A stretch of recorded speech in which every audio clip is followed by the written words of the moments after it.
from your interactions with African leaders, what do you think they can do to bring Africa to the level we want to see it? So basically, that's one of the things that I'm trying to work on in terms of getting African leaders in terms of one-on-one, to ask them questions, uncomfortable questions, just that questions that you don't have to send to them for them to prepare first.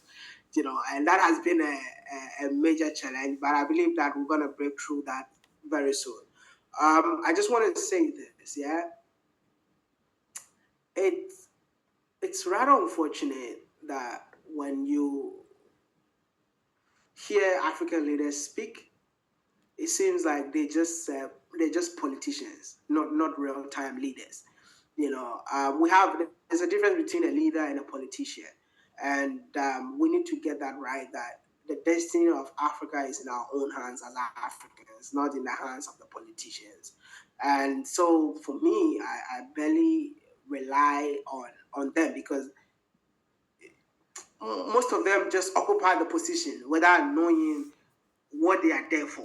And I'm just being brutal honest because I got opportunity to study, learn from them, and I've met most of them. I not most of them, but I mean what they do. I've actually got opportunity to get to see what they do, and I'll just tell each and every African in here: bright or shine at every corner that you find yourself, make impact at every corner that you find yourself, and not relying on the leaders of today that they will change something about the continent. No, they have no plans for you.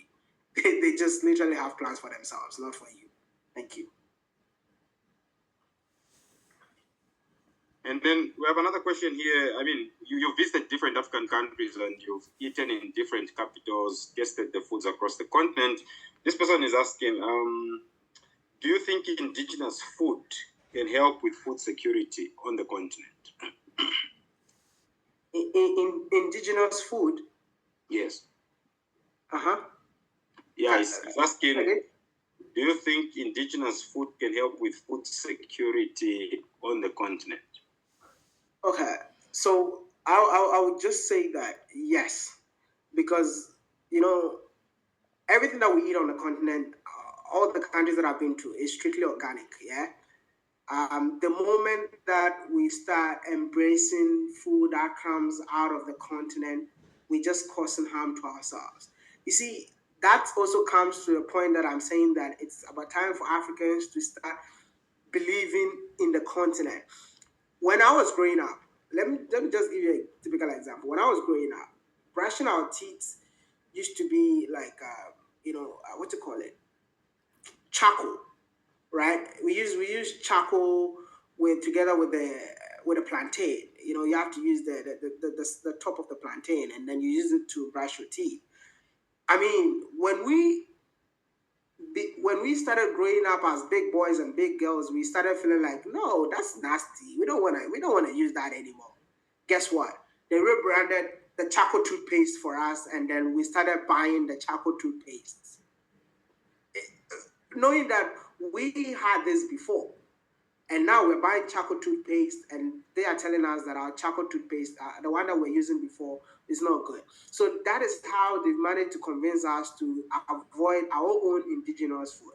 But I'm here to let you know that it's about time to embrace the authentic, natural, indigenous food that we have on the continent. We grow what you eat. You have to know what you eat. We start growing what we eat instead of embracing everything. I mean, anyone from Zimbabwe? Zimbabweans got a chicken called Roadrunner. Is it Roadrunner or Roadrunner? Anyone from Zimbabwe here? Like that, it's called like Roadrunner. It's called Roadrunners, yes. Roadrunners, yeah. I mean, I'm from Zambia, so I know about the chickens in Zimbabwe. Oh, okay. You see, I think for me, that is that would be one of the healthiest chicken you will ever taste. By the end of the day, they tell us that no, we don't need to eat that. They're gonna import chicken from somewhere else for us to consume. So I think it's time to embrace what we have on the continent. That's it. There's someone from Mozambique